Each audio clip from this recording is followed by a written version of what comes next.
when someone says something that's racist, sexist, homophobic, or any other form of discrimination, where it has an immediate impact on a person, on a group.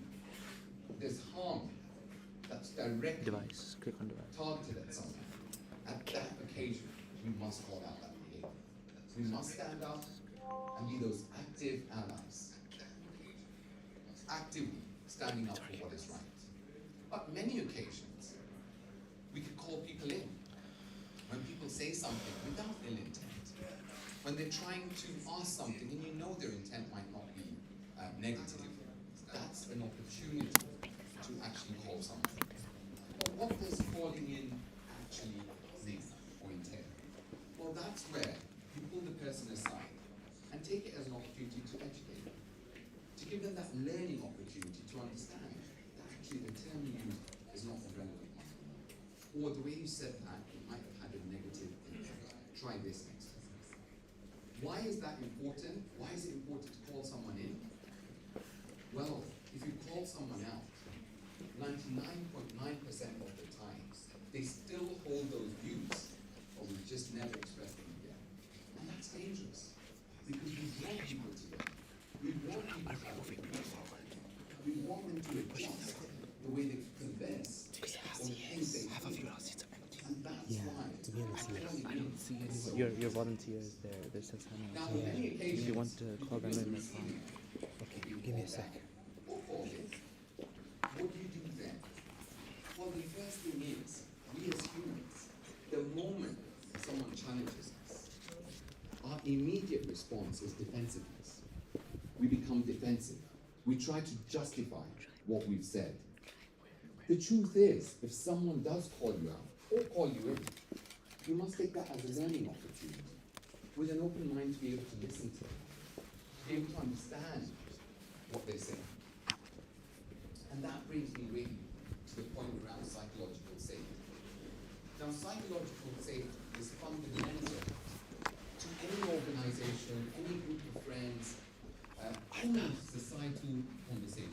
You must have psychological safety. If you're truly going to advance your learning, your understanding, and create a safe space, a space where people can bring their authentic self, not where they have to adapt, or where they have a sense of Somebody's there holding a phone. You have to create psychological safety. Somebody's there holding a phone. But how do you do it? You have to commit to And I'm going to share with you some examples of things I've seen over the years that create psychological safety. She's in finance. This is not the ultimate list, but it's a starting point around things that each and every one of us can do to create that psychological safety.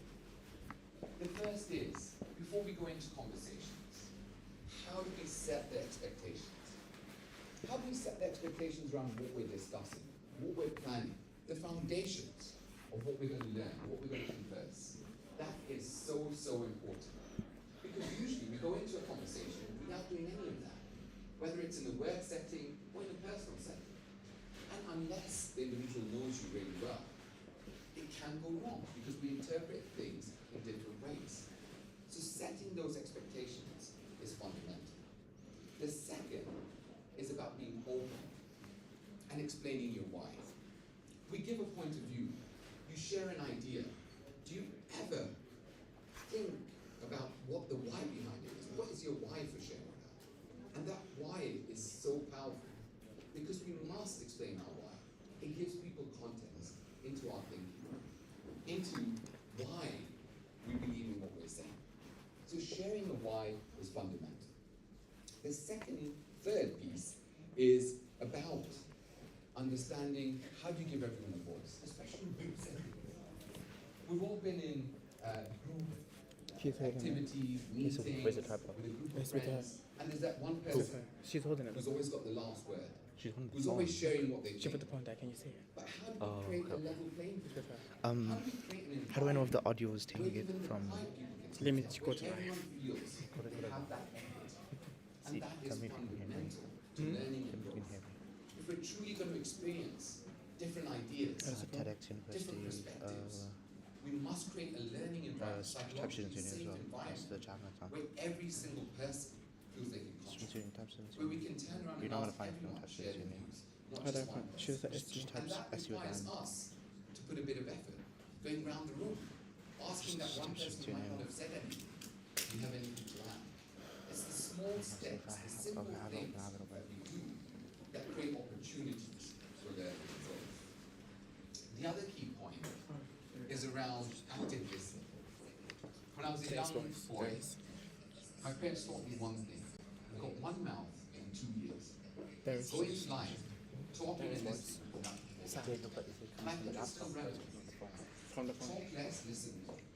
How do you do that? How do you actively talk less, listen more? And the active listening is when someone gives you an idea that's different. How do we ensure that we value that idea? We acknowledge it because it's taken them courage to speak up and give you a perspective. So we must create that psychological safety where we understand the idea, we acknowledge it, and then we explore it and give feedback. That's so important. And then the final piece is really true about diverse, equitable, and inclusive environments.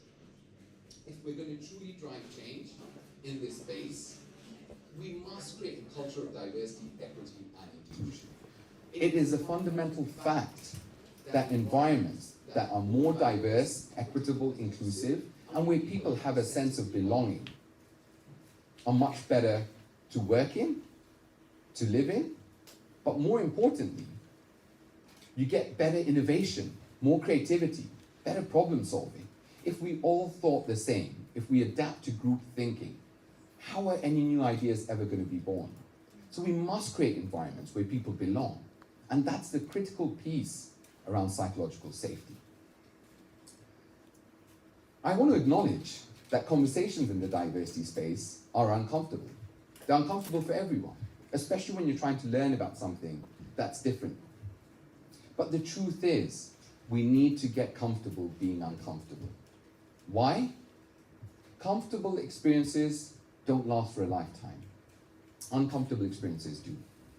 If I asked any of you to think about a good, comfortable experience, how far back can you go? A day? A week? A month? Maybe a year? But if I asked you to reflect on an uncomfortable experience, I promise you, you could go back to your childhood. And that's the power of those experiences. The learning we derive from an uncomfortable experience lives with us for a lifetime. And that's where we need to get to. We need to get to a place where we're learning and we're continuously learning. And I just want to end by saying this is a journey. No one's perfect, but we must create that psychological safety, that environment where we can share ideas, where innovation thrives, where creativity thrives. And that's only done if we value our differences, if we understand that we're all bringing a different perspective, because that's how true and new ideas are born. Thank you.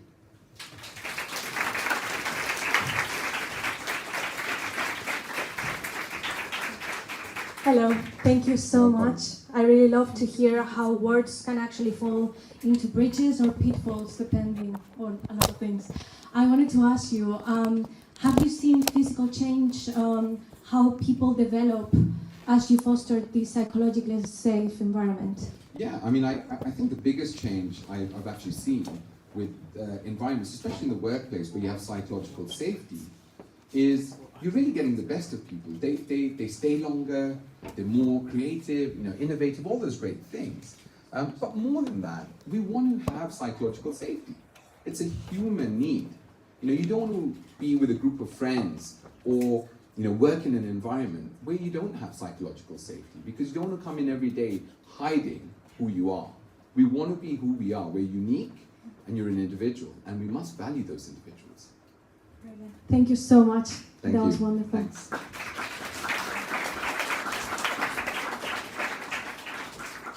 For our next speaker of tonight, we've got Jitin with us.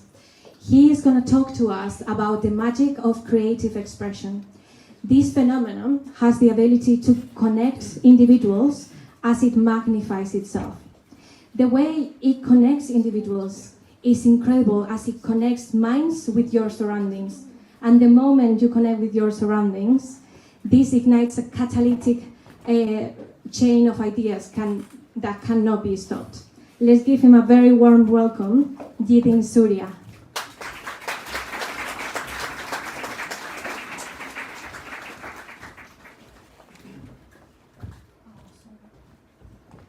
So initially, in preparing for this talk, I thought I would start by introducing myself, my expertise, or what I'm known for. I quickly realized I'm not exactly known for anything, or for having a particular niche or specialty. Objectively, I'm a nobody. One thing I do know about nobodies is that there is always a longing to be somebody, or something greater than what you are right now. I stand in front of you this evening, I notice there are a lot of students in front of me. That's one thing that we have in common.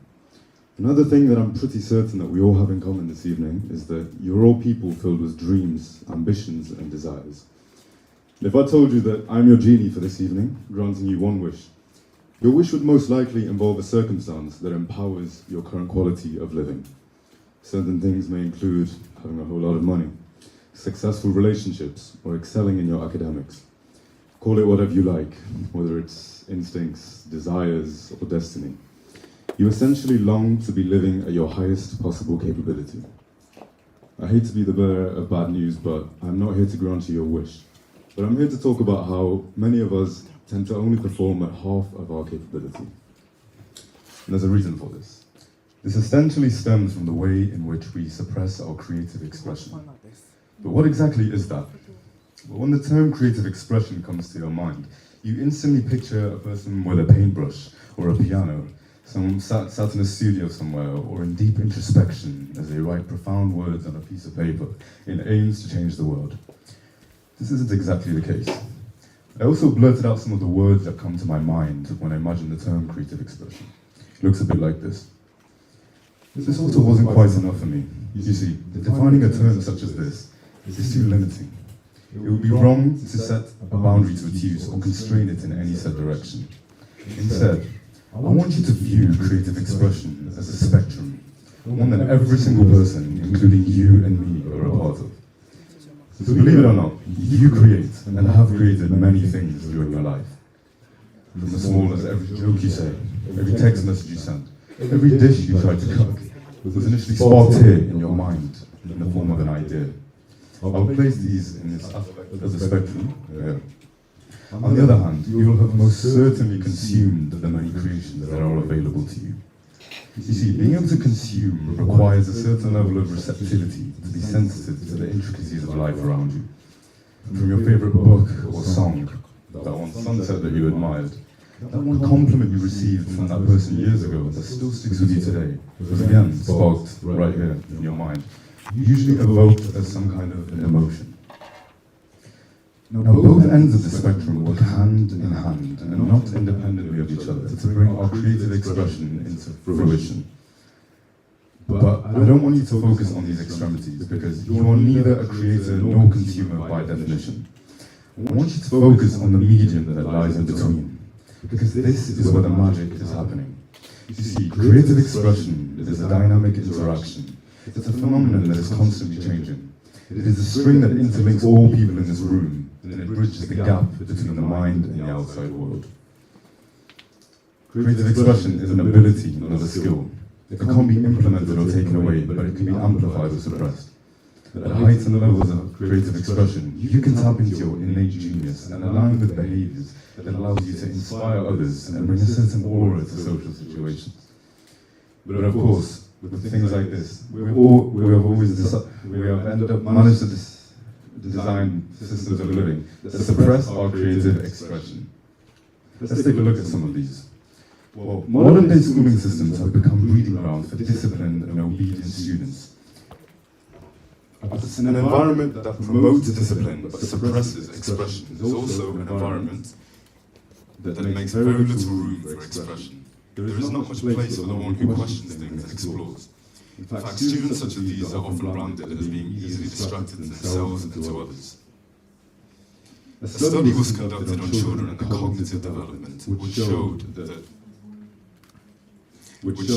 from the ages of 14 months to 5 years, these children were asked an average of 107 questions per hour.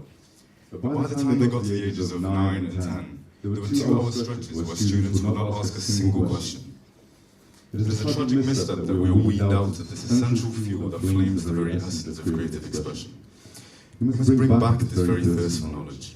But why? Well, curiosity is a transaction with our surroundings that sparks a cascade of thoughts and ideas in our brain. But the importance of this is that it actually involves both the creator and consumer elements of the spectrum. In doing this, we're completing the full circle and thus uplifting our creative expression to increased heights. There is a simple practice that we can implement to bring back this innate drive for curiosity. I like to call this the rule of two. This is inspired by certain techniques that a lot of you may have implemented yourselves, like active recall. All this is that by the end of your next interaction, whether this is at the end of your next lecture, or in conversation with your boss, or in fact in conversation with absolutely anyone, by the end of it, imagine they will say, are there any questions? Actively digging out two questions in your mind, whether or not you end up asking them, subconsciously invokes your creator and consumer elements. Again, you are completing the full circle. In doing this, you are uplifting your creative expression, putting in involvement and engagement, and also paying maximum attention to detail. And that is another necessity that allows our creative expression to thrive, attention to detail. What is this? This is a state of holism, where you can attend to information and situations as absolute, without the straining of any misconceptions. In other words, all this means is that you are able to grasp the bigger picture without missing out on any details. There are many things that suppress our attention to detail. Believe it or not, things like our likes, dislikes, opinions, and identifications can be things that hinder our vision and stain our judgment. Because imagine this concept as a pair of shades with a lens and tint. Life may look good to you from the inside, but in doing that, you are distorting your views and manipulating your senses. You are no longer viewing reality as absolute. In a world where everyone takes great pride in their views and set beliefs, why not flip the script and become someone who doesn't take great pride in such things? In doing so, you are no longer distorted by your sense perceptions, and thus no longer bound to the illusions of your prejudices. Having clearer vision means you're able to conceive life for the way it is, and also create in a very natural state. See, let's put it this way. Imagine creative expression being like the water that flows through a stream. Things like your identifications, likes, dislikes, set beliefs means that you're associating everything around you with such things. They're like the debris that hinders the flow of the water. In removing this, the water can flow with a lot more freedom. One thing about creative expression is that being in a flow state will optimize this function. So there we have two fundamental concepts that uplift and can be very much suppressed in our creative expression. We may live our lives not knowing that we are suppressing them. However, let tonight be an evening that you realize and become aware of its effects and its importance. And hopefully this evening can be the catalyst to your change, for continuous growth and improvement. Thank you very much.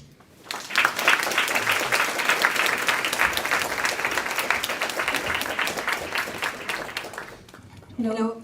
Thank you so much. That was brilliant, so inspiring. I wanted to ask you, how do you think education could bridge the gap between having to teach specific knowledge that can be a bit rigid with creative expression?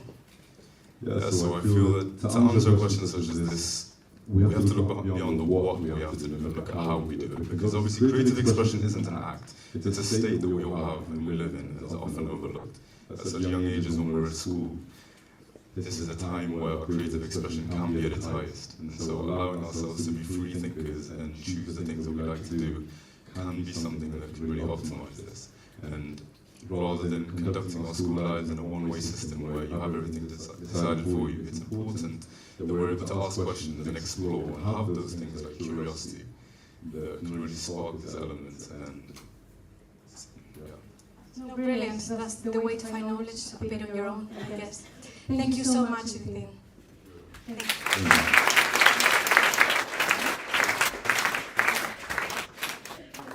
For our next speaker tonight, we have Remala. She embraces the creation of these safe spaces as a transformative way for society.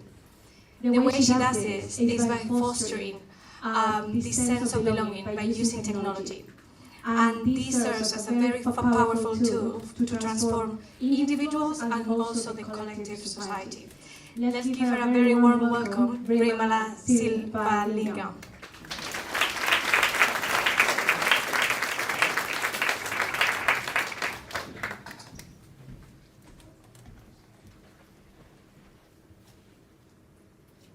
Good evening, everyone. I'm Brimala Silvalingam, and I know how difficult it is to pronounce my name.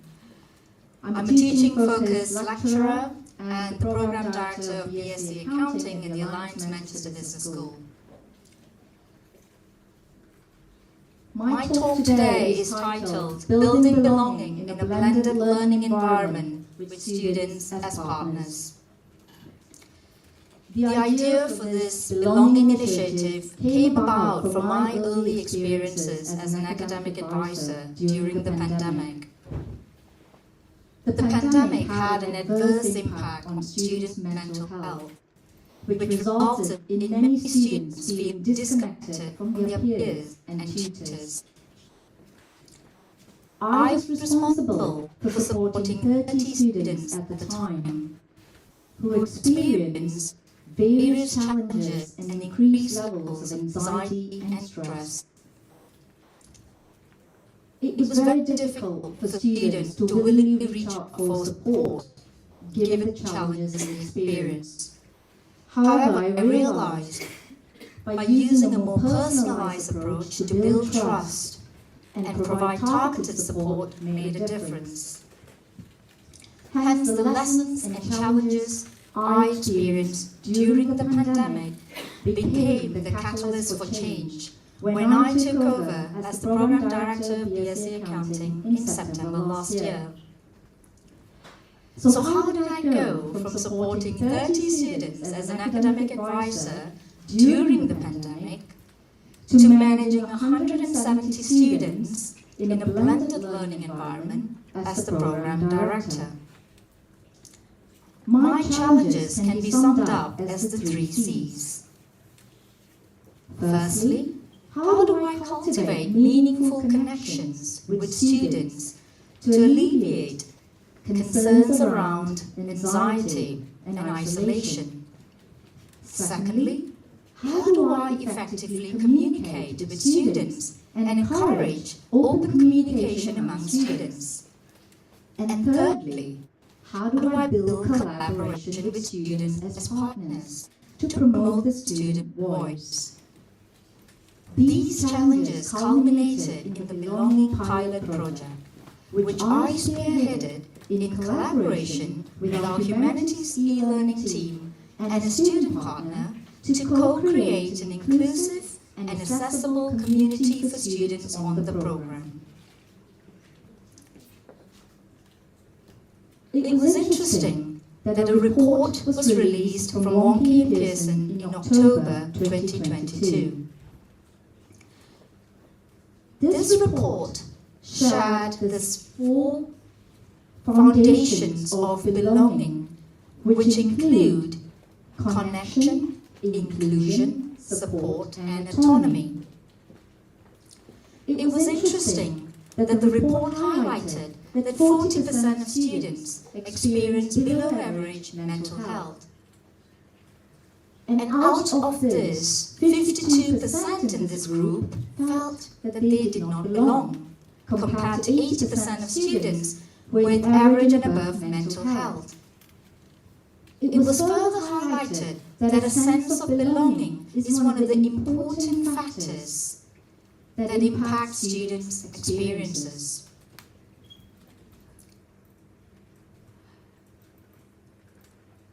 So what is belonging? A student's definition in this report resonated with me. Belonging is having people around me who I connect with, who I can support, and who I know will support me. It is about connecting with others. When these connections are made, you get a sense of security and acceptance. This definition highlights the important ingredients of belonging, which include feeling connected and supported for a sense of security and acceptance. Given the number of students I had on the program and students being in different year groups, I was keen to create a secure way for students to connect with each other. As we have returned to a blended learning environment, I decided to harness technology platforms available at the university. I had used Microsoft Teams as an academic advisor and found it transformational. So I decided to use it to create the BSc Accounting Teams community. My goal was to create a secure digital platform to nurture a sense of belonging and empower students to become connected, independent learners. Connection is about finding resonance with others, feeling accepted, and creating the space where everyone feels they truly belong. So the way I created connection was through building private communities with students.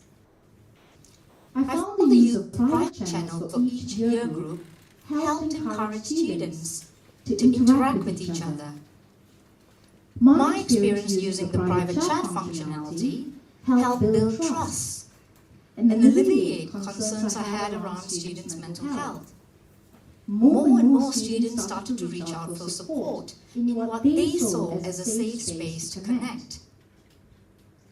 Video calls with students saved time and were easy to schedule, especially when students were not on campus. The flexibility of having the Teams app on mobile devices made it easy to connect with students and provide prompt responses to their queries. The added advantage is that it improves students' digital literacy in readiness for the workplace. Given the wide usage by organizations of such collaborative and messaging platforms. Even when students progressed to the next academic year, they could remain with their peers and continue building these connections. One of my favorite moments was when I created a private group to manage a field trip to London. Students who attended this event were so comfortable sharing photos and interactive posts about the event, which made it a truly memorable experience. Connection and a sense of belonging extends beyond moments. It shapes our identity, values, and well-being and transforms into positive experiences. Communication is another important aspect in belonging. It bridges gaps, nurtures understanding, and forms the foundation of a community. For effective communication, I shared announcements with students in each year group. To promote autonomy among students, I directed students to tailor resources to enable them to make informed choices about their learning needs. By sharing these resources in one place, and also information about student support networks to contact for direct support made it easier for students to get answers to their queries quickly. The use of emojis and engaging visuals made this a more personalized experience and created a student-friendly space. As employability is one of the key pillars in this program, I was keen for students to have access to a variety of employment opportunities. To promote internal and external career events, I created an events channel and encouraged students to actively engage in these events. Students that participated in these events had realized the value that they gained by widening their networks through these opportunities. Communication, coupled with belonging, transforms spaces into opportunities, where voices are valued. For effective collaboration, it was important that students contributed to this community. We had a diverse range of students from a variety of cultural and educational backgrounds, and I was keen to promote the student voice. I engaged with student partner groups that supported various initiatives throughout the academic year. I found it useful to engage with student representatives who supported our committee events and helped raise issues on behalf of students that needed to be resolved. Student ambassadors that supported our open day events and shared their experiences with prospective students. And our lovely coaches who supported their peers with various challenges that they experienced. Having the support of these student partner groups, including our Accounting Society members who were willing to share society events in this space, made a positive impact on students' overall university experience. Collaboration with students is more meaningful when it is combined with face-to-face interventions that provide an opportunity for students to engage in social interactions with their peers. In addition to this community, I also arranged face-to-face events to give students the opportunity to share their experiences and connect with their peers. This provided valuable feedback to me as a program director to understand some of the common challenges and experiences that students experience in each year group. Through this experience, I have realized that by lifting each other up, collaborating with students as partners, and celebrating successes together, strengthens the bond of belonging. I would like to leave you with this inspiring quote from Brené Brown about the power of connection. Connection is the energy that exists between people when they feel seen, heard, and valued. When they can give and receive without judgment, and when they derive sustenance and strength from the relationship. Whether you're finding a place in a community, in a team, or within ourselves, the journey to belonging is a powerful one. Let's embrace it, nurture it, and celebrate the profound impact it has on all of our lives. Together we can all thrive when we feel that sense of belonging. Thank you.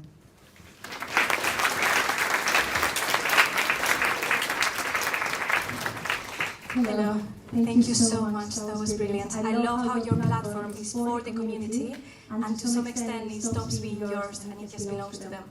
I wanted to ask you, could you tell me a bit more about one of these experiences with this platform has helped to improve the professional prospects of your students? Indeed, I think there were quite a number of experiences. And in fact, one springs to mind because the student sitting in front of me who supported me on this particular initiative. And the experience is when you build trust with students, they're comfortable reaching out to you for support. So the student obviously had to go for an interview. And when you have that moment when you're trying to figure out whether you've got all the knowledge and all the tips ready for this interview, you do need that final support. And so she did reach out. And the beauty of connection is I managed to link her with someone already working in that organization to give her sound advice to get her ready for this interview. Now, obviously, it was a success because I got that lovely message that thanked me because she was successful in securing that role. And she's not the only person. There are a number of students where they've reached out, I've been able to support them, and that's because of the power of connection. And I'm so proud that these students have now come back as alumni and are continuing this initiative to support their peers. So it's a brilliant, brilliant initiative. Bravo, that's brilliant. Thank you very much.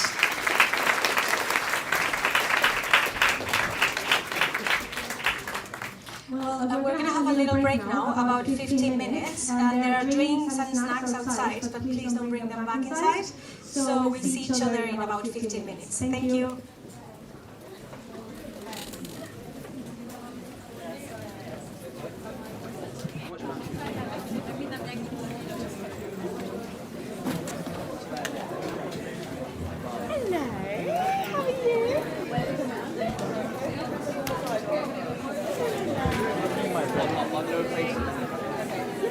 I've only got two. These are new, but I'm going to give you some one. I'm going to give you one to charge, just for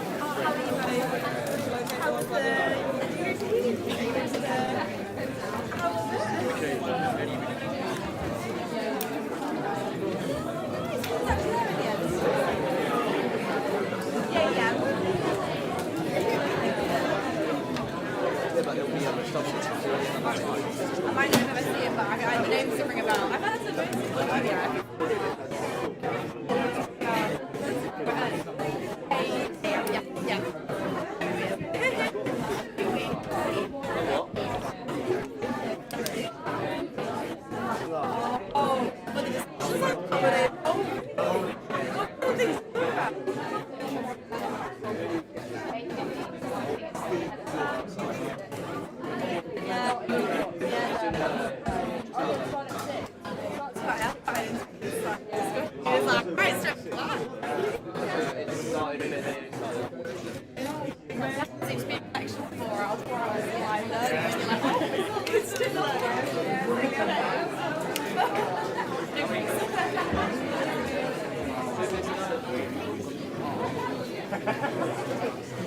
That sounds nice.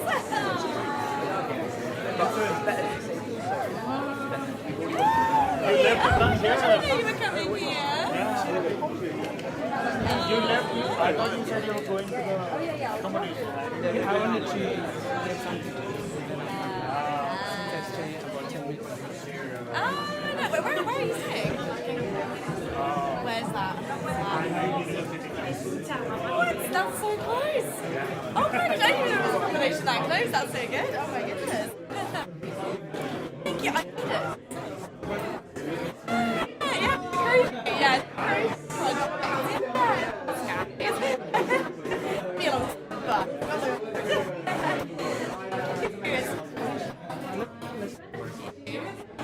If I had time, I had no time in the week. I love doing it. It's very great. Yeah, I think the YouTube is where I follow any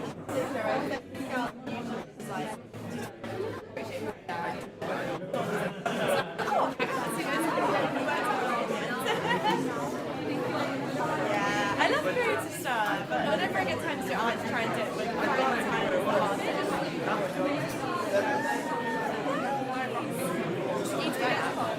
Yeah, you need to break up the speed. Oh, I love that. What do you think of the speed?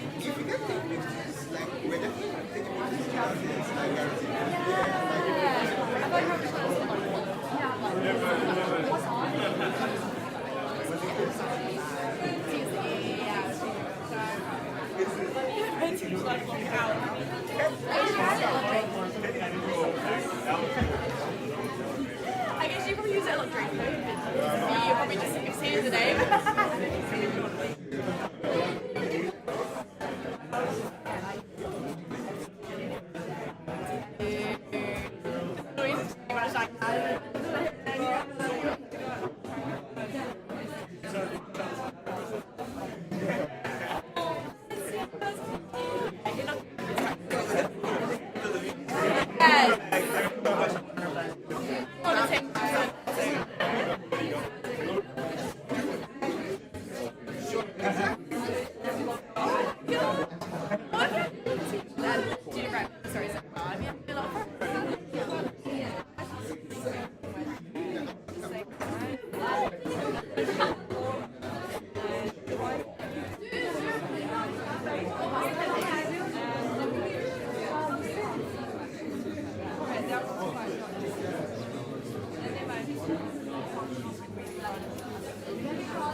What's that for?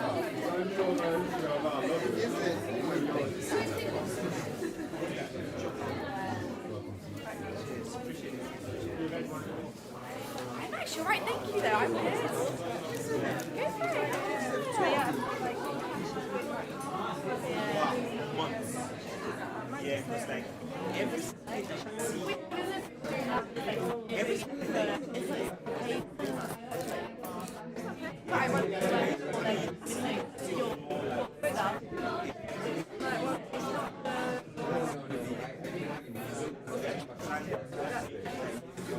Oh, yeah. Yeah. That's right. That's it. Yeah, love the acting. Oh, yeah. This.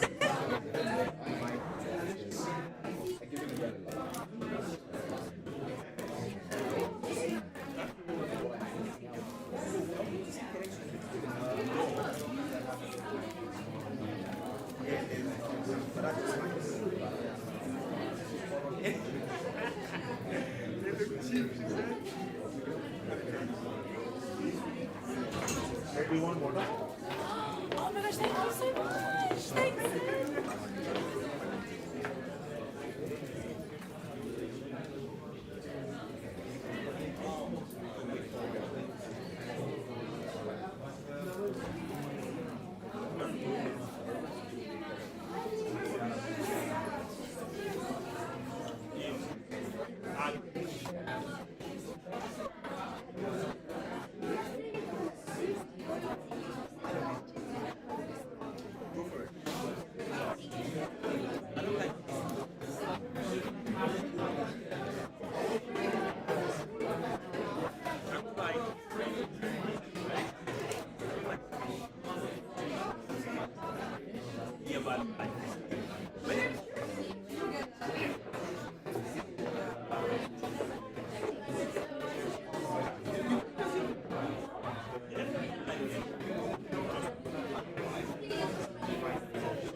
Oh, they live in water.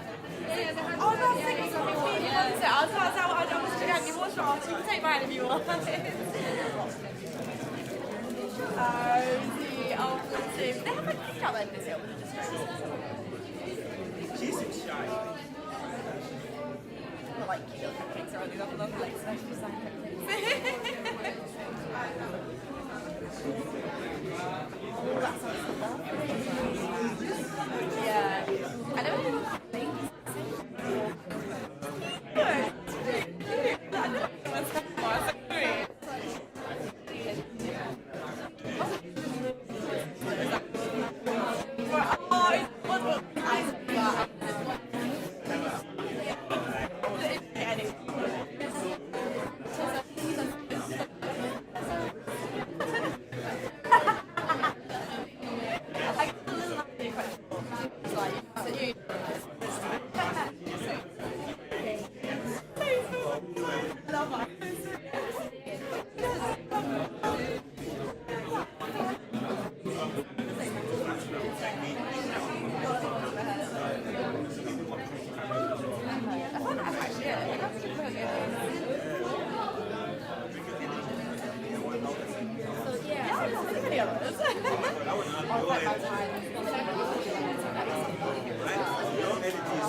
Oh, what did you have for your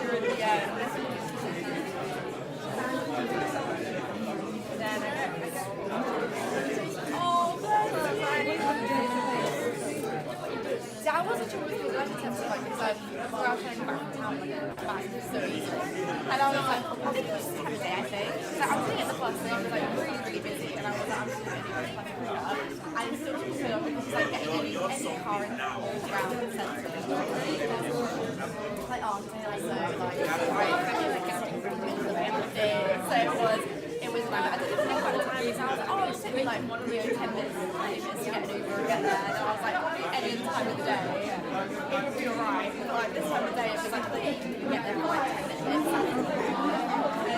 So everything's getting there.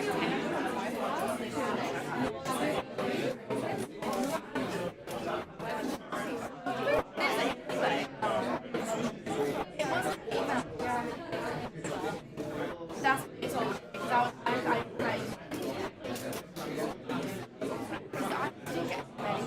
don't know if there's an issue with the.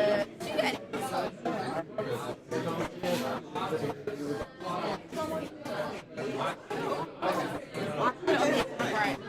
Yeah, that's yeah, it's really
if you looked at my face, it would be like, it was so unexpected. It took me back for a second. I was like, wow.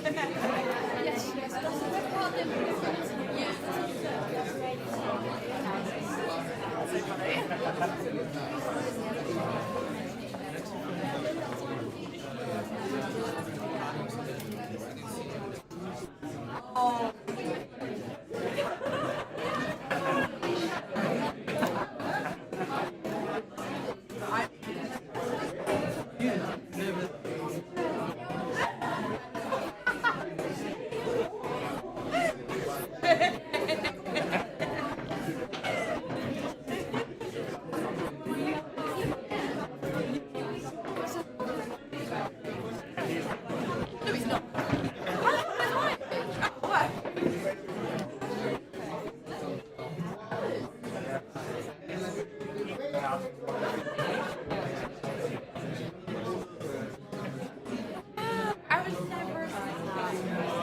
That was so funny. I saw the message really late, so I didn't get involved in the conversation. I was reading through them and I was like, what is going on?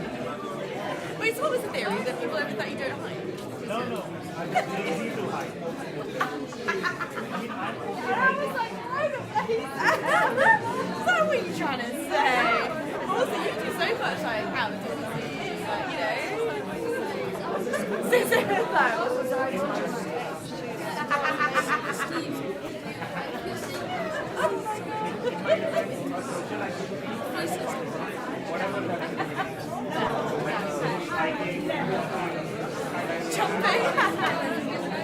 I really want to skydive. I love skydiving.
That sounds like really good fun, actually. Yeah.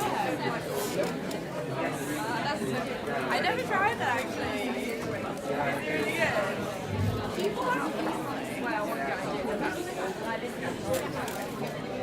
Oh no! Is it quite scary or really like quite safe?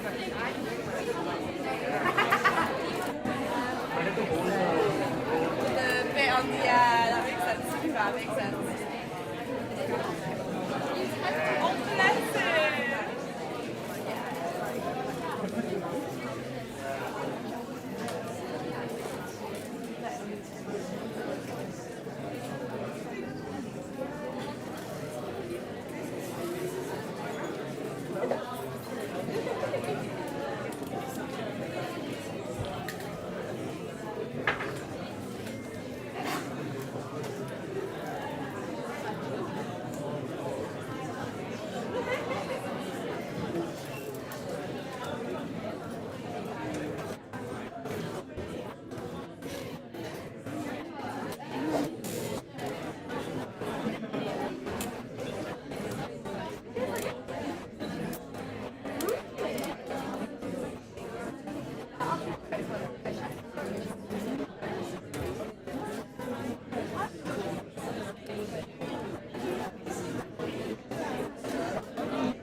Hello everyone, welcome back from the break. I hope those snacks are going to give you energy for the 3 talks. So I think it's the perfect opportunity to thank our sponsors. A big thank you to the University of Law, the University of Law Student Union, and Inspiring X community for letting us create this platform.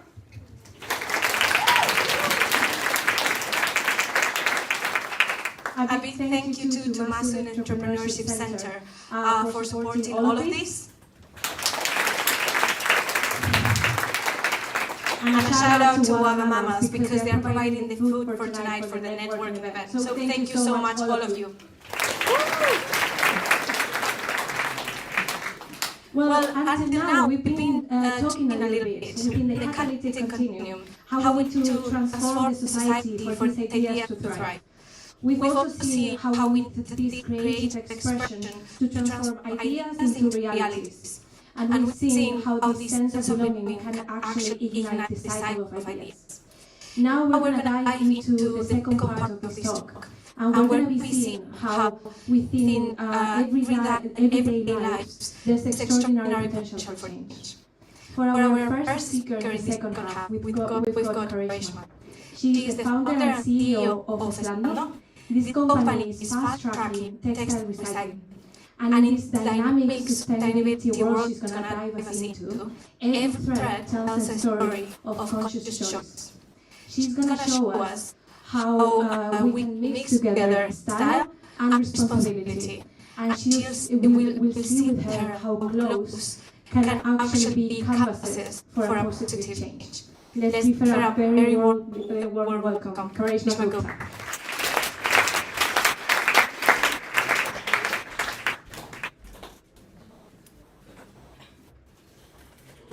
Can I get a quick check? Raise your hands if you're wearing clothes. Excellent. It seems we have found a common ground already. Every day, we wake up, open our eyes, jump out of bed, get into the shower, and put on a fresh pair of clothes without a second thought. Our workout t-shirt, our daytime t-shirt, our bedtime t-shirt. We change our clothes up to 3 times a day. Unknowingly, we have become characters of an untold story. A story that involves an astonishing amount of fabric. Fabric that weaves together our economy, our environment, and our collective future. What if I told you the clothes that you're wearing today, your old t-shirts, the ones at the bottom of your drawers, or perhaps forgotten at the back of your wardrobe, hold the potential to change the world? I grew up in very interesting circumstances. One that taught me a very different connection with waste. A little over 30 years ago, my late father set up a waste management company that supplies waste paper to recyclers. As a 3-year-old, I used to go to my father's warehouse and jump on mountains of cardboard, paper, and books, just like Uncle Scrooge. For those of you who don't know Uncle Scrooge, he was this billionaire duck who used to store tons of gold coin in his giant vault. He used to swim beautifully in his endless pool of gold coin. In the warehouse, my 3-year-old brain used to imagine that waste paper as my pool of gold coins. While I don't have pictures of me doing it, I can show you my 3-year-old nephew having the best time of his life. Don't worry, this is all safe. His mother and my mother are watching it every move. And honestly, all of this waste paper is actually money in the form of a useful raw material that recyclers would pay for. Today, paper has a very well-established recycling industry with recycling rates of up to 70%, along with other materials such as metal and glass. But it is not the same in the fashion industry. Today, sadly, less than 1% of our old clothes are recycled back into new clothes. Old clothes that used to cover bodies of 8 billion people are sadly covering our precious land in landfills. The problem is so big that it can now be seen from space. This is Chile's Atacama Desert, which is a fashion landfill. Every year, in the UK alone, we throw away enough clothes to fill the Wembley Stadium 17 times over. That's about 12.5 million tons of old clothes that are no longer wearable or cherished. While repairing, reusing, and keeping our clothes in use for longer is important, but these actions alone cannot entirely solve the problem. Please don't get me wrong. Extending the use of our clothes is important, but our modern society and human behavior is more complex. You see, something very interesting is happening now. More and more people are able to buy new clothes. Soon, there will be 5.5 billion people joining the global middle class who will be the primary buyers of new clothes. Their desire to look good, feel confident, and express themselves in their own unique style is a significant factor that makes them buy more and more clothes. And that's perfectly understandable. And not to forget that our clothes are not immortal. At some point, they do reach end of life and demand. So now, in order to serve the growing population and replace the worn-out clothes, more clothes will have to be made. And that's a big problem. You see, producing clothes requires a vast amount of resources. For instance, just to make a single cotton t-shirt, it takes over 2,000 liters of water. That's about as much water you will drink in 2.5 years. So we are talking about using loads of water, land, and energy to produce all the clothes that we need to meet the upcoming demand. It's a very difficult situation. Think about our world as a stage where humans, nature, and industry all play their part, often in competition for resources. We, as people, require materials for our daily living. Nature requires these resources to maintain its balance and thrive. Industries seek resources to create the products and services. This competition for resources becomes increasingly fierce when we people need food, water, and material. Nature requires sustenance for its ecosystem, and industries seek the same resources for production and manufacturing. Consider the sheer magnitude of the fashion industry. It produces over 100 billion garments every year. By 2030, our demand for consumption is going to rise by over 60%, which is almost equal to an additional 500 billion t-shirts. By the end of this decade, it is going to put an immense pressure on our planet.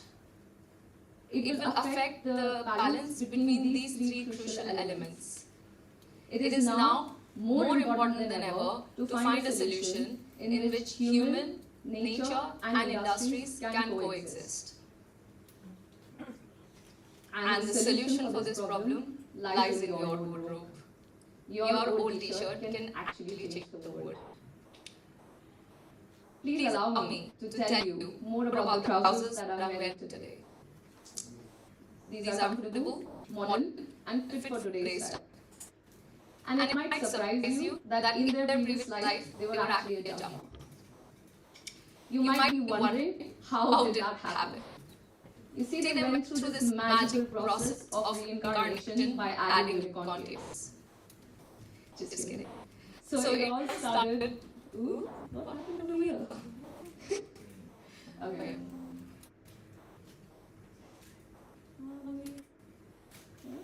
Yeah. So it all started with effective collection of unwanted clothes.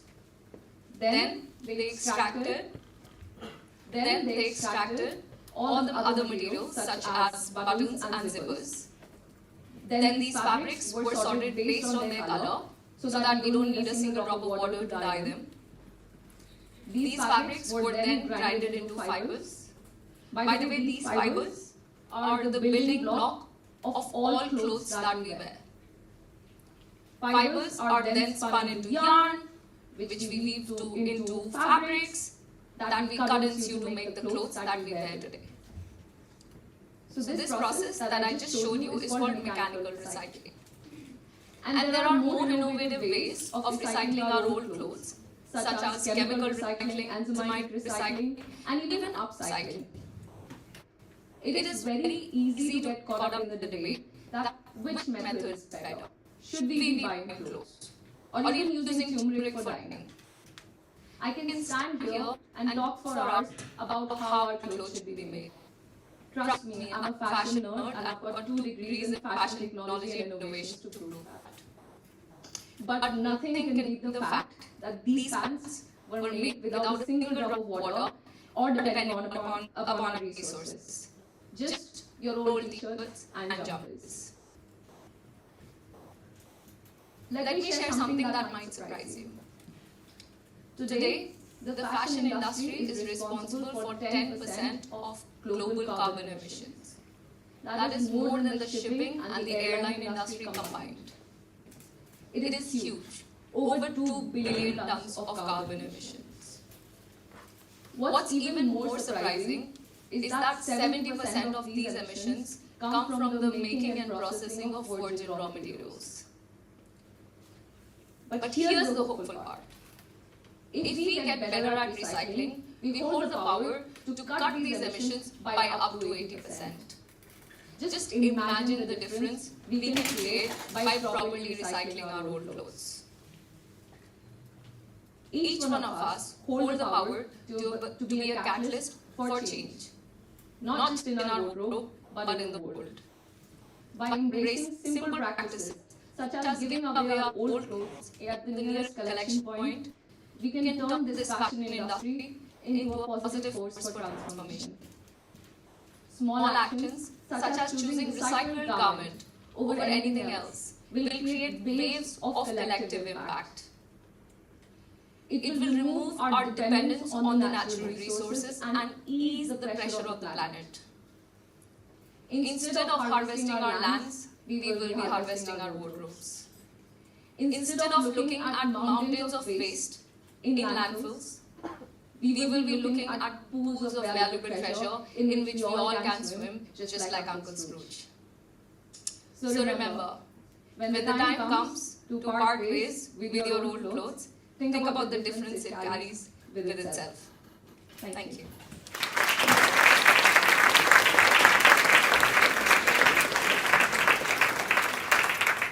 Hello. Thank you so much. That was brilliant. And I love your outfit even more knowing now that it's recycled. That's amazing. I wanted to ask you, how did you decide to go from what you knew from your father's waste management company to fashion? How did that happen? So funnily, I never wanted to join my father's business. I always wanted to be in fashion industry. I studied fashion tech. I worked in factories in India, in Bangladesh, in the Middle East. I was that nerd, wanted to know which machine does what, how fashion is actually made, what is FIFO, how do we actually create clothes that we make, that we wear on millions level. Like, you have no idea how much clothes we produce, which I have seen by my own eyes. And one day I was driving by this landfill and I was already looking into sustainability and how can we make clothes better. And when I saw the landfill and I thought, no matter what I do with most sustainable material, all clothes will end up there. So I took the learnings from the fashion industry, took the learning from the recycling industry and kind of married that together. Brilliant. That's so good. Thank you so much. Brilliant talk.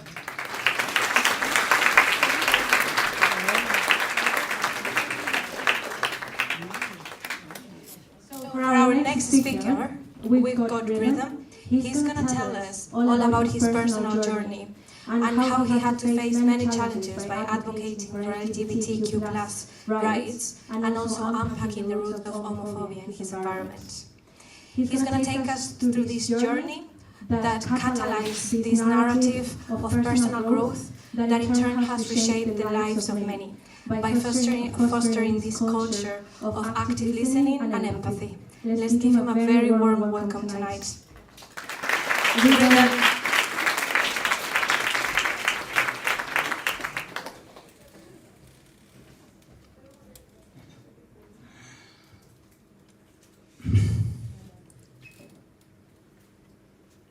No neighbor will remember.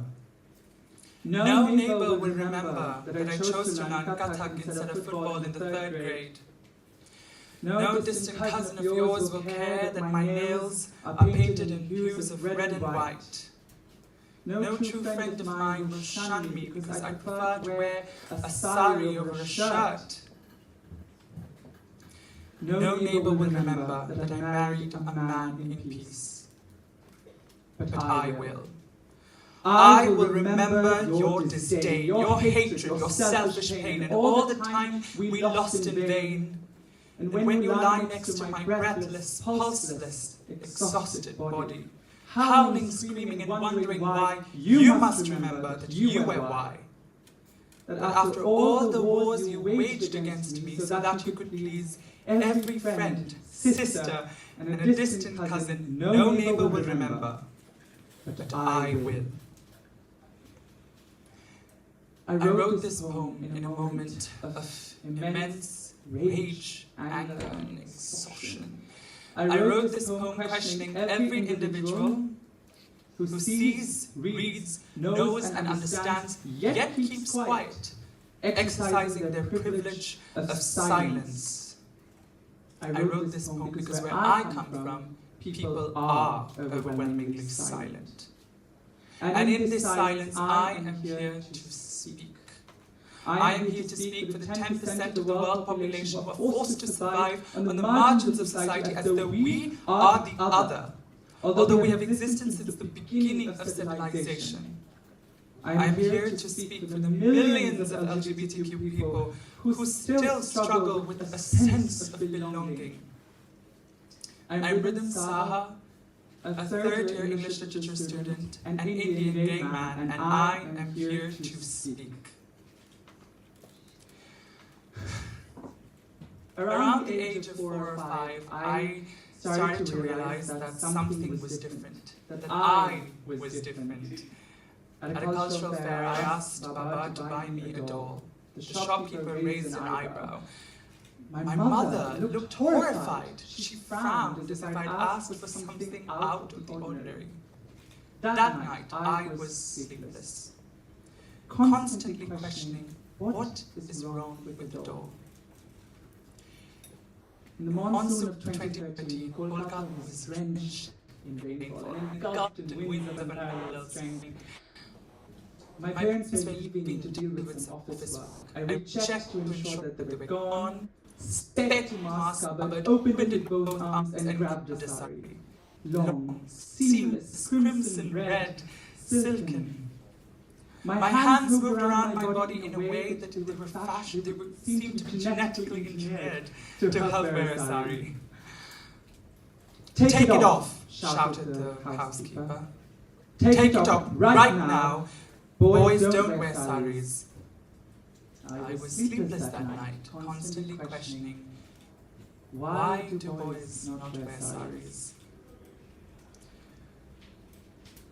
When I entered the boys' washroom, someone shouted a homophobic slur. Fingers pointed at me and a roar of laughter. My friends, my classmates, middle school boys, all staring at me no different from the way my mother or the house help did. I was sleepless that night, but there was no questioning what is wrong with the doll, what is wrong with the sari. I simply asked, what is possibly wrong with me? This is not just my story, this is the story of all of us who live in the fear of our truth. We would rather hide, suppress, perform, or worse die. A 2021 survey by The Guardian suggests that around 50% of LGBTQ youth have struggled with thoughts of suicide. Stonewall's research reports that around half of us have experienced depression. These things are not inherent to the fact that we are different, but more so because we are treated differently. Growing up, I never had a safe space. I felt like an anomaly at school, abnormal in social gatherings, a disappointment at home. I grew up with so much shame that I found it better, no, easier to hide. I grew up with so much shame that when I was sexually assaulted as a child, I refused to tell my parents. I would rather walk past that man's house every day to get home, but I refused to tell my parents. It took me years to unlearn that shame, to battle that shame, to conquer that shame. My story is not all depressing, trust me. There are certain turning points. Perhaps the most impactful was when I watched Rituparno Ghosh's Chitrangada with my family. Ghosh was a queer Bengali filmmaker and one of my absolute favorites. In this particular film, the protagonist, also played by Ghosh, is an individual struggling with their gender identity. Halfway through the movie, the character kisses their love interest, another man. I felt shocked, but deeply seen. It was a school night, so my mother rushed me off to bed. But I was sleepless that night, constantly thinking, Rhythm, there are people out there just like you.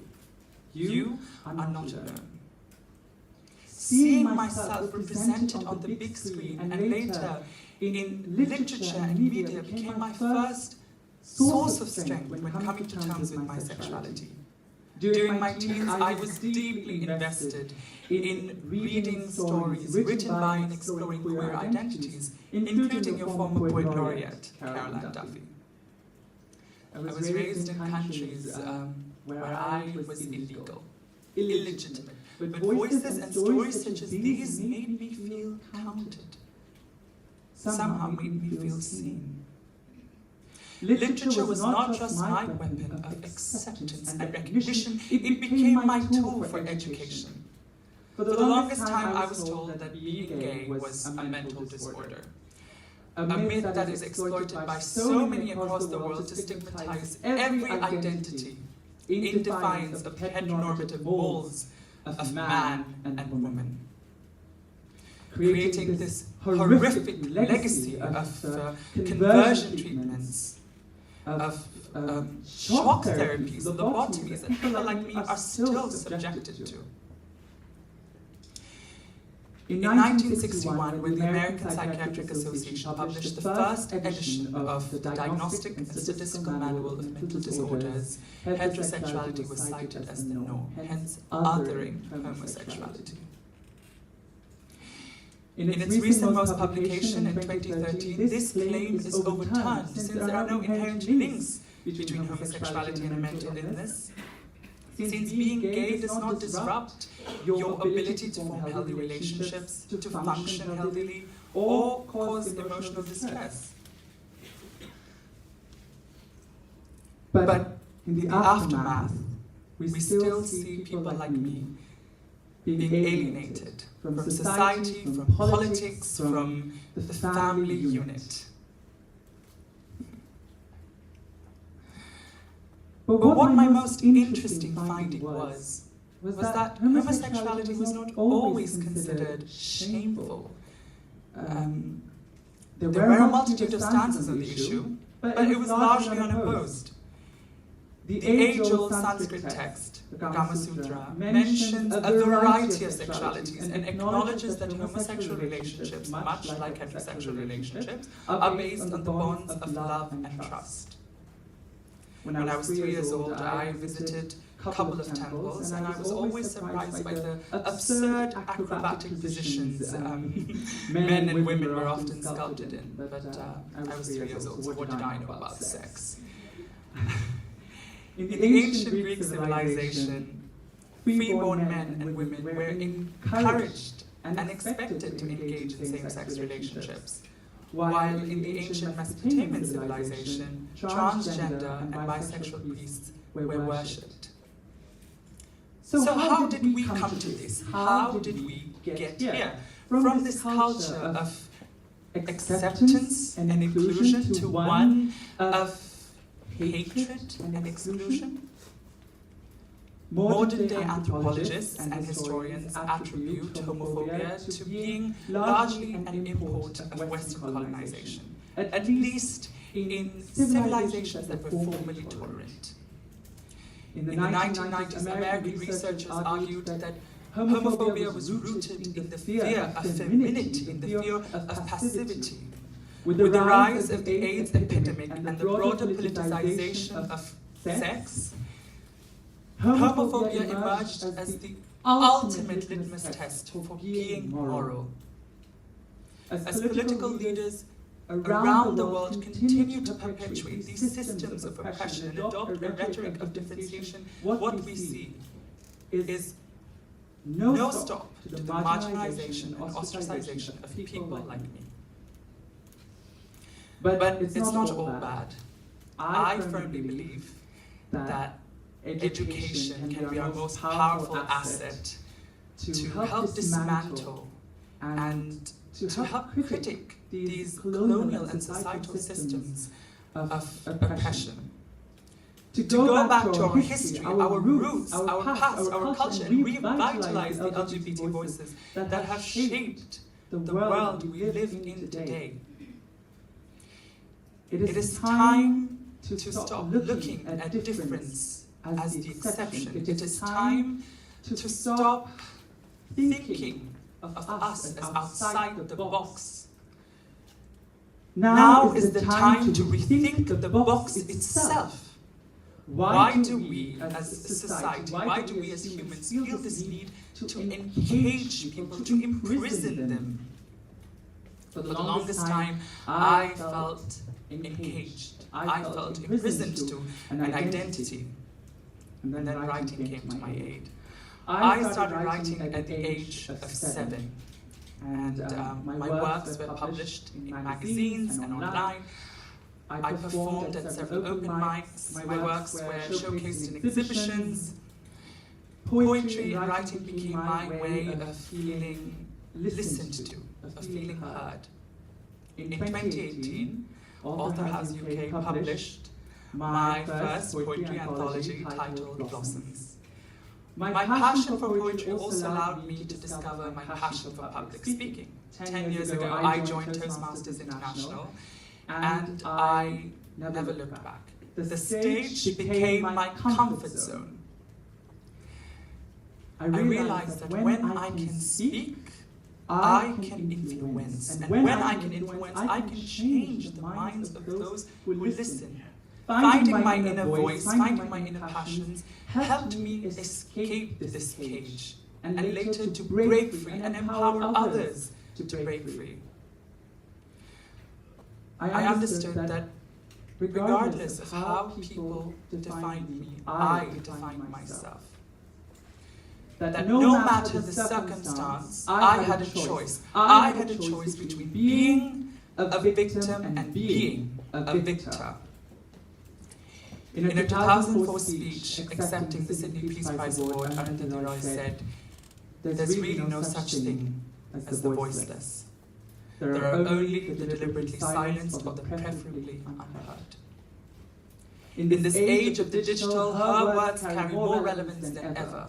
It rests upon our generation to change the narrative, to carry forward the work of those who preceded us, to refuse ignorance and foster acceptance. It is our responsibility to question the hierarchies and power structures that alienate another, that situate one identity over the rest, that decide who is worthy of being human and who is not. For we, the human race in its entirety, will never be liberated when so many of us continue to live encaged. So that no child ever has to go to bed sleepless at night, constantly questioning, what on earth is possibly wrong with me? I'm a poet after all, and I think it is only fitting that I end on an optimistic note. So I end in asking you for a promise.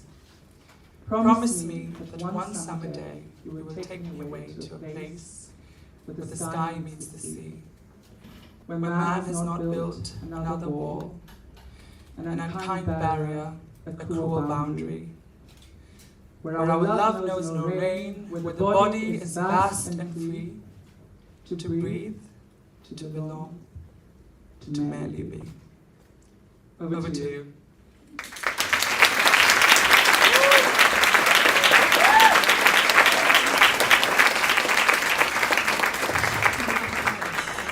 Thank you so much. That was so inspirational. I wanted to ask you, how do you think by breaking free from these free-form ideas, you have managed to start these all new ideas? How do you think this happened?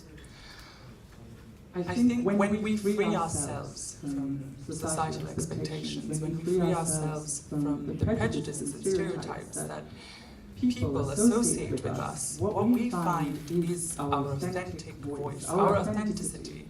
And It is because I found my voice as a writer, it is because I found my voice as an activist that I am here today. I find a purpose in life, which is to speak to people, to inspire people, to help direct change, to be a change maker. And so, once you liberate yourself from societal expectations, what you truly find in yourself is the power and strength to truly be you, to be a unique, unforgettable, irreplaceable person that will be remembered for their work, their words, their life, and I think that's just the most touching experience. Amazing. Thank you so much for sharing your stories with us.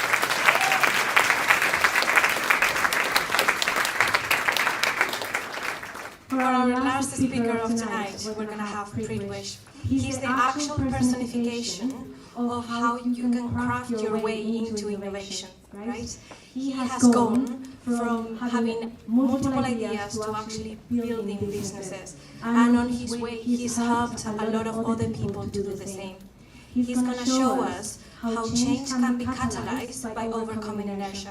Let's give him a very warm welcome to our last speaker of tonight, Privilege Ready.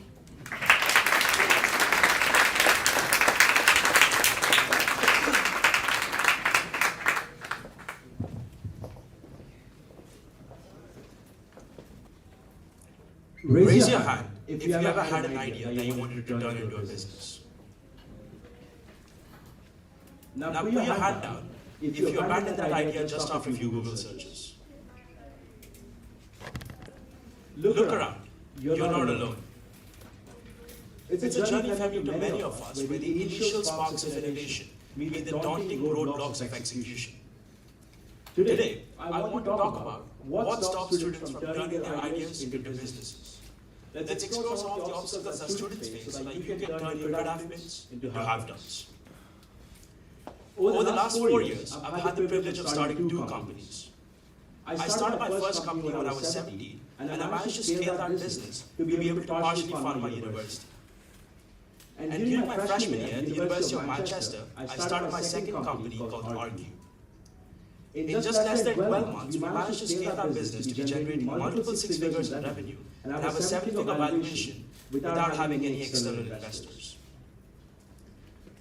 Even though I'm not a seasoned entrepreneur, my journey so far has put me in a unique position to see and understand how students go about starting their businesses, and more importantly, what stops them from taking those first few steps. Here at the university, I'm part of an accelerator program.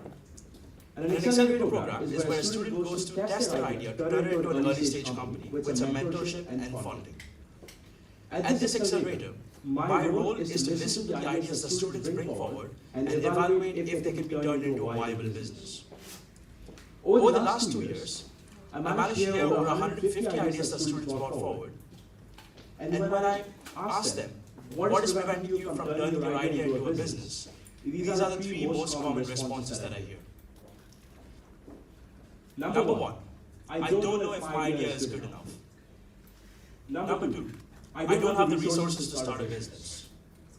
And number 3, I lack the knowledge and expertise as a student to start and run a business. So let's explore how I personally overcame these obstacles and several entrepreneurs through my empire tackle these very challenges. So let's dive a bit deeper into if you find yourself thinking, what should I do if I don't know my idea is good enough? The way that most students go about starting a business or coming up with an idea is to take a step back and start to introspect what they do in their day-to-day lives. And introspection is always a great place to start. Having done this twice already, let me tell you how I would do it again. So let me put myself in the shoes of an entrepreneur who's trying to brainstorm a business idea. Hypothetically, I take a notepad and start brainstorming ideas, and a few minutes in, I realize that the university software that we use every day to watch lectures is often crashing. It never has the correct subtitles, and I find myself often adjusting the speed of the video to actually use my time efficiently. Now that I've pinpointed the problem, I would try and develop a software that uses, let's say, AI to come up with precise captions that is more reliable and auto adjust the speed of the video to my preferences. Now that I have an idea and a solution, the doubt seeps in. I don't know if my idea is good enough. And this is where most people stop. So the way that they can go about it is you can start talking to customers. And in the customer or an end user, in this case, would be the student who are using the software on a daily basis. You can start by asking them open-ended questions to avoid introducing any bias. And this step is crucial because one of the most common pitfalls that a young entrepreneur could fall into is making the assumption that everyone experiences a problem the same way they do. And this could be fundamentally fatal to your business. After assessing the scope of the problem, the way that I would go about is start talking to customers and guess their willingness to pay for the solution. In this scenario, even though the students would be the ones using this university software, the end customer is the university, as I need to convince them to be paying for the solution. So I would compile the data that I collect from the students and take it to the university to convey the urgency of the problem. And then I would try and judge if they're actually willing to pay for my solution. Now let's say I sense some demand. The next step that I would take is start talking to entrepreneurs who have either managed to successfully manage previously or even currently working on a business in the sector that I want to establish my company in. During this stage, I would be cautious and take any advice that comes my way with a grain of salt, because you should be mindful that you can never truly replicate another business blueprint or take university-generic advice and try and apply it to your own situation. Now that I've talked to customers, now that I've talked to end users and founders, you might think I'm in a good enough place to start my business. However, this is where most people stop. Young entrepreneurs tend to enter a state of decision paralysis where they start chasing after that perfect business idea and that perfect business plan and that perfect time to start a business which never comes. And this could be self-sabotaging. So let me put it bluntly. It is nearly impossible to know with absolute certainty if your business idea is going to work solely based on theory. And you should not fixate on having that perfect business plan before starting with your business, because every single business is bound to pivot.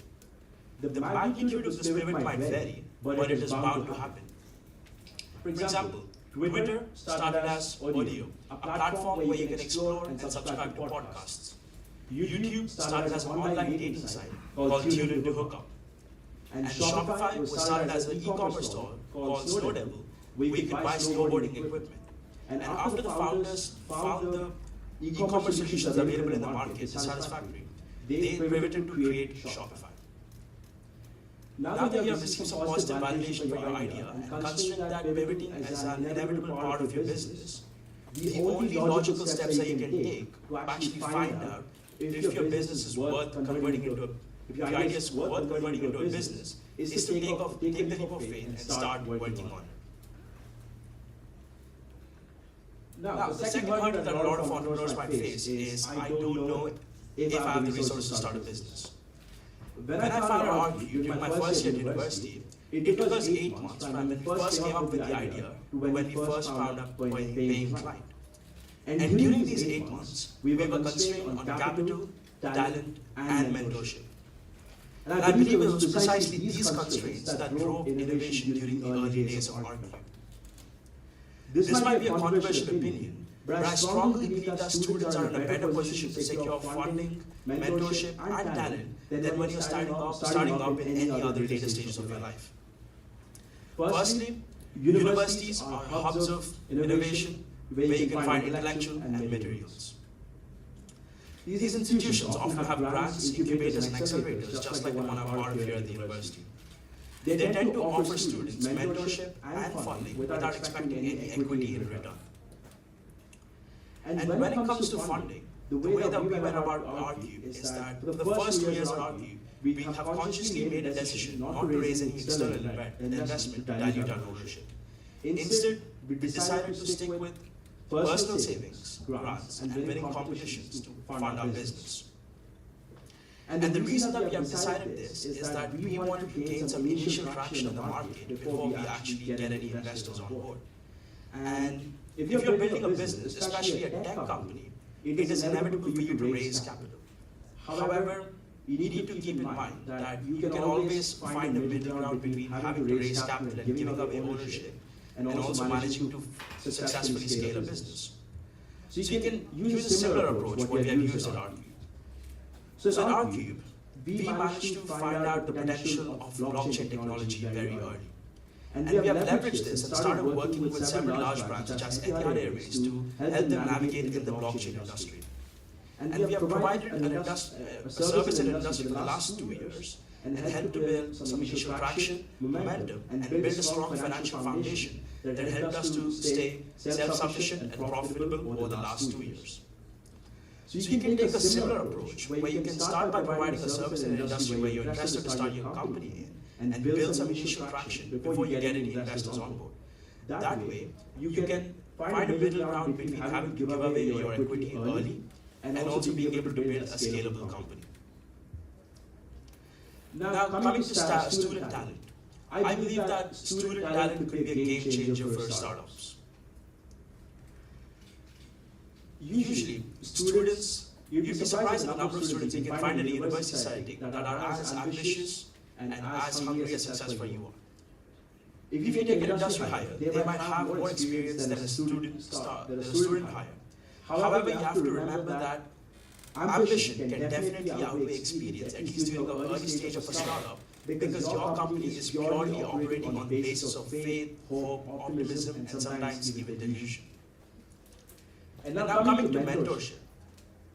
Before starting RCube, I had the misconception that why would a successful entrepreneur or an executive give you the time of their day when you're number one, you're a student and you haven't proven anything tangible in real life, and number two, you are not providing any value to them short term. However, I was wrong.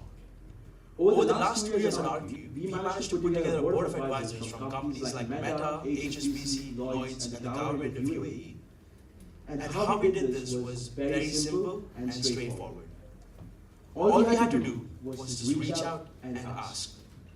It could be as simple as sending a LinkedIn message, and you'd be surprised at the number of executives and established founders willing to provide you advice, no strings attached. I strongly believe that it's underrated how far just an interesting story and ambition can take you. Now let's say you have come up with an idea, you have validated the solution, and you manage to get some initial traction and funding together. The self-doubt comes back. I lack the knowledge and expertise as a student to start and run a business. While this is understandable, let's consider this. The notion that people at large corporations are the sole proprietors of innovation is a myth. The notion that innovation is limited to the boardrooms of Fortune 500 is a myth. And true innovation is found in the dorm rooms of the curious and determined. Over the last few years, I managed to have conversations with several high-level executives in larger corporations, and I managed to observe a pattern. Some of the executives that I've spoken to often lack the ability to take a step back and actually see how one part of their business affects the other. And I believe this is the exact unfair advantage that students have because lack of knowledge also comes with lack of preconceived notions and bias. And when you're a student entrepreneur, either when you're starting an early stage startup or you're working at an early stage startup, this experience could be invaluable because when you're a student entrepreneur, you're the CEO, the marketer, the product manager, and also the customer service representative. Being an outsider in an industry comes with its perks, where it allows you to take a step back and start thinking from first principles, and help you question the fundamentals and assumptions of things, about how things actually work. Now let's take a moment to think about all the hands that shot up in the air with bright ideas, and the ones that immediately folded back down. Stop questioning if you have the perfect business plan, or if you have a good enough idea, or you have the resources to start a business. If you're a student looking to start a business, the only way you can go about it is to leverage the resources and knowledge you have as of today, and just get started, and there is no other way around it. Thank you.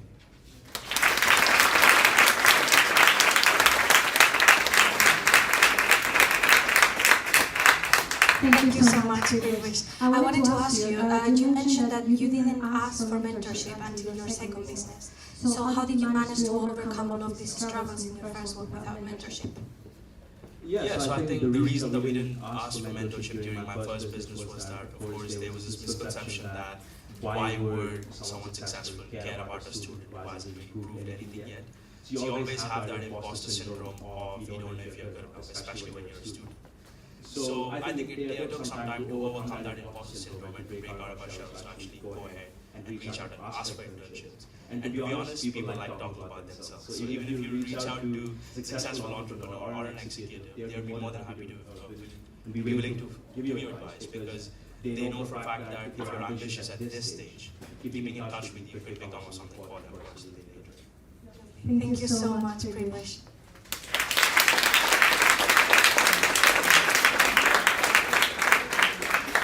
Thank you so much to all of our speakers tonight. With them, we've seen several aspects of the catalytic continuum. I think we've seen how a single piece of fabric can start something way bigger. We've also seen that to go from an idea to reality, we need a bit of that magic of creative expression. But actually, that motion also needs to tackle key aspects of perseverance and commitment. And I think we've seen very clearly how we need better and safer spaces for ideas to thrive. To do this, we need to have difficult conversations, and we also need to challenge conversational thinking. Finally, I think it's very clear from our talks that we need to create a sense of belonging, a sense of community, that will attach people to places and to other people, and this will amplify the signal of our ideas. I really wish you enjoyed as much as I did this trip into the Catalytic Continuum, and you've seen how these little pea plants is not an isolated concept, it's actually an architect for change. I really hope that this talk can become the guide for all the talks and other conversations, actions and reflections. Thank you so much to the team for organizing this tonight. Thank you to our sponsors for letting us do it. And thank you so much to all of you for accompanying us tonight in TEDxUniversity of Manchester. Thank you.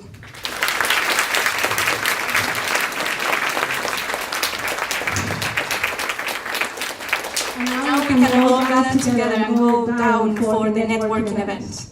Thank you.